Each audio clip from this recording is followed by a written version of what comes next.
Bansang Taiwan mga kapatid, no, hindi lang basta-basta naka-high alert ngayon, no. Ang sabi rito sa report, ang Taiwan ay naka-threat level severe. Mga kapatid, severe, naku po, sa pagpapadala yan mga kapatid ng China ng pinakamalaking maritime deployment mga tol, no. Napasugod, napalusob mga tol ang China dito sa Taiwan na pinakamalaking maritime deployment. Ang sabi rito mga tol sa report mula rito sa Net25, nagtaas ang Taiwanese Defense Ministry ng kanilang threat level sa severe. No, severe dahil sa malaking Chinese maritime fleet na nasa katubigan ng Taipei. Mga kapatid, no, yan ang ating panonoorin ngayon at bibigyan natin to ng reaction video dahil baka hindi natin alam, no? Ito na pala yung magiging hudyat ng talagang pagsisimula ng kaguluhan dito sa Taiwan at China. Na alam naman natin, napakarami nating mga OFW rito at napakalapit lang din sa atin ito na kapag pumutok talaga ang labanan dito mga tol, damay-damay talaga lahat. No, anyway, bago natin to simulan, huwag mong kalimutan mag-subscribe, click mo na rin ang notification bell para ma-notify ka whenever na may mga bago tayong reaction video tulad nito. So wag na natin patagalin pa. Total wala na rin naman tayong inihintay na panoorin na natin to mga tol. Itinaas na ng Taiwanese Defense Ministry sa threat level na severe ang kanilang protocol dahil sa laki ng Chinese Maritime Fleet na nasa katubigan ng Taipei. Severe, mga tol, no? Severe, hindi na basta-basta high alert, no? Eto severe na daw ang threat level na itinaas ng Taiwan Defense Ministry, mga tol, dahil sobrang laki ng maritime deployment, no? Pinadala ata ng China yung buong hukbunan nila rito sa napakaliit na bansang to.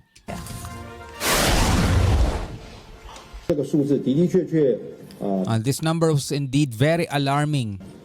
非常惊人，而且回过头来，这些数字所散布的位置，它已 And 经 how they are 超过了 scattered in 印度 beyond 刚 this eastern border of Taiwan between the first and second island chain. 前面讲的，超过了台湾往东在第一岛链跟第二岛链之间，所以意图是什么？我想不言而喻，我们大家都非常。Sabi niya, sa tingin ko malinaw, no? Malinaw ang intensyon ng ang China rito.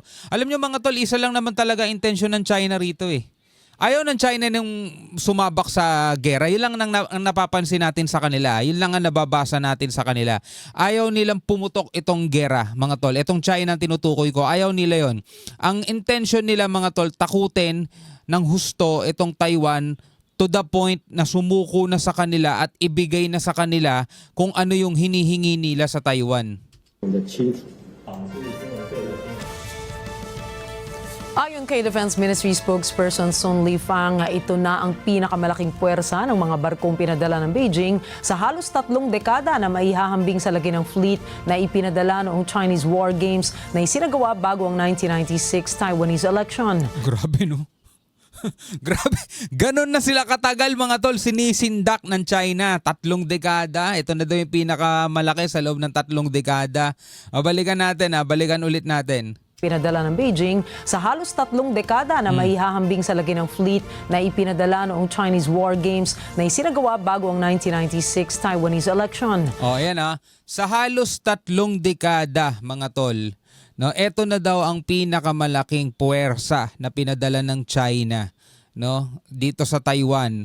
Dahil alam nyo mga tol, sobrang tagal nang tinatakot ng China itong Taiwan. Sobrang tagal na nilang sinisindak yan. No, sobrang napakarami na nilang barkong ipinalibot diyan. Napakarami na nilang barko na pinaparada diyan. Lahat na ata ng puwersa nila ipinakita na nila sa Taiwan eh. Pero until now mga tol, ayaw pa ring isuko ng Taiwan yung kanilang kalayaan. Ayaw nila magpasakop. Ayaw nila magpa-under dito sa komunistang bansa. Sino ba naman may gustong magpa-under ka sa komunistang bansa, di ba?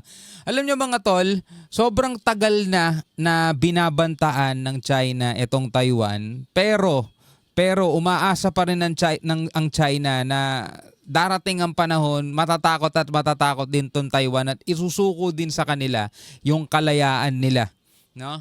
Kasi nga mga tol, marami rin kumakampi rito sa Taiwan eh. Alam naman natin, Estados Unidos kampi rin yan sa Taiwan mga tol eh. ayaw ng China nang dumating sa point na magkakaputukan na talaga. Kasi nga, di ba, meron silang art of war na sinusunod, di ba? Kung pwede mo namang talunin ang kalaban mo nang walang aktual na gera, di mas maganda. O, yun ang ginagamit nila sa pamamaraang gray zone tactics o yung ginagamit nilang pangharas, ginagamit nilang pananakot, paninindak, yun ang paulit-ulit nilang ginagawa. Sawang-sawa na nga yung mga Taiwanese dyan Parang hindi na nga umi-epekto sa kanila yan Kahapon lamang ay inilagay sa high alert status ang Taiwanese Coast Guard at National Guard sa pagdating ng mga barko ng China. Kahapon yun, high alert status pa lang. Ngayon, severe na. Ngayon ay minarapat nilang itaas ito sa threat level severe dahil sa balitang nagreserba na rin ang Beijing ng 7 airspace zones upang magsagawa ng aerial drills. 2 rito ay nasa himpapawid mismo ng Taiwan Strait. Grabe, no? Ayon naman sa mga eksperto ay isa itong soft expansion kung saan ang extension o ang intensyon ng China ay gumawa ng naval wall na mag-uusog sa Air Defense Identification Zone ng Taiwan sa pagtatangka ng China na gawing internal sea ang mas malaking parte ng Taiwan Strait. Nako. 几个战区的海军的兵力呢，已经在那边 We can see that the military is conducting access denial with a sizable military fleet in the Western Pacific. 形成了一个巨规模的拒止外军的兵力。那拒止外军的意思呢，就是说回过头来，在这个他们的这个兵力呢，靠近 Close to 台湾 Taiwan, 这个范围呢， preventing 理 any 论 foreign 上 forces to 其他 get close. 他们已经有足 So yun ang ginagawa nila para walang makalapit. 够的兵力去应对可能造成的状况。 Technically, they have sufficient forces to deal with any situation. Yun nga di ba? Sabing ganito ng Taiwan, technically they have sufficient forces to deal with any situation. Kasi nga mga tol, ang China nga ang may pinakamalaking puwersa, naval forces sa buong mundo, mga tol. No? Kaya kung tayong mismo mga tol, tayo Pilipinas, 'di ba? Ginagawa rin sa atin ng China 'to Kung sakaling matripan ng ating gobyerno, kung sakali lang naman mga tol, na dahil nga sa ginagawang pangharas ng China is ipadala natin kahit lahat na ng ating warships mga tol, kayang doblehin ng China yan ng 10 ulit yung ipapadala nila. Tas ang resulta nun, atras tayo. Diba? Para tayong iprinito sa sarili nating mantika, no? Kaya kailangan talaga pag-isipan ng maigi ng gobyerno yan natin mga tol, no? Kung anong bang gagawin nila Pwede nating sabihin na lang, ayaw ng Pilipinas. Tulad ng sinabi ni PBBM, di ba? Hindi daw tayo magiging bahagi ng pag-escalate ng tension dito sa West Philippine Sea. Iyaan lang natin China, bahala sila, ipahiya nila sarili nila sa buong mundo. Ito, paulit-ulit nilang ginagawa to sa Taiwan. Tingnan nyo mga tol, halos 3 dekada na ang nakakaraan mga tol. Paulit-ulit nilang ginagawa yan. Siguro 30 years from now, mga tol, 30 years from now, no? Hinaharas pa rin tayo ng China dito sa West Philippine Sea. No, basta wag lang susuko presidente natin, wag lang matatakot agad. No, kasi yung nakaraang administrasyon mga tol, lasindak agad Sinabi lang ni Xi Jinping magkaka-trouble naging best friend agad ng China mga tol 那第二个呢，是我们在今天的 Tapang-tapang sa Pilipinas pagdating dun tameme 对可能造成的状况。那第二个呢，是我们在今天的新闻稿里面，我们也特别公布了，在我们周遭的海 In our press release today, we have detected a lot of activities in waters around the island.